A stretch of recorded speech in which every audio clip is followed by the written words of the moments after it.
சொல்றதா இருக்கும்.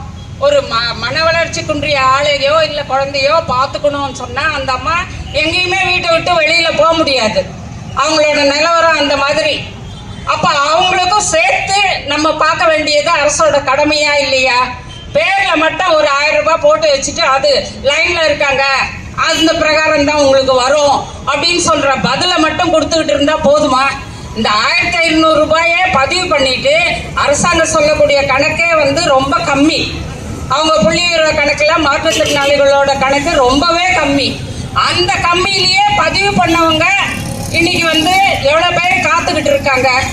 1.5 வருஷமா 2 வருஷமா இந்த 1500 ரூபாய்க்கா காத்துன்னு இருக்கிறவங்க இன்னும் அதை விடுவிச்சு கொடுக்கல வருவாய்த்துறை. அது மட்டும் இல்லாம அந்த மன வளர்ச்சி குன்றியவங்களை பார்த்துக்கிறதுக்கு 1000 ரூபாய் கொடுங்கன்னு கேட்டதுல வெறும் உதவித்தொகையை உயர்த்தி கொடு, உதவித்தொகையை உயர்த்தி கொடு, உதவித்தொகையை உயர்த்தி கொடு, பாரபட்சம் காட்டாது, பாரபட்சம் காட்டாது, மாற்றுத்திறனாளிகளுக்கு மாற்றுத்திறனாளிகளுக்கு பாரபட்சம் காட்டாது, பாரபட்சம் காட்டாது. தமிழக அரசு தாவைக்கு அரசு, தமிழக அரசு தாவைக்கு அரசு உயர்த்திடு உயர்த்திடு, உயர்த்தி கொடு, உயர்த்தி கொடு, உதவித்தொகையை உயர்த்தி கொடு, உதவித்தொகையை உயர்த்தி கொடு, உதவித்தொகையை உயர்த்தி கொடு, உதவித்தொகையை உயர்த்தி காத்திருக்கின்ற மாற்றுத்திறனாளிகள் அனைவருக்கும் உதவித்தொகையை உடனடியாக வழங்கிடு வழங்கிடு. போதாது போதாது போராது போராது.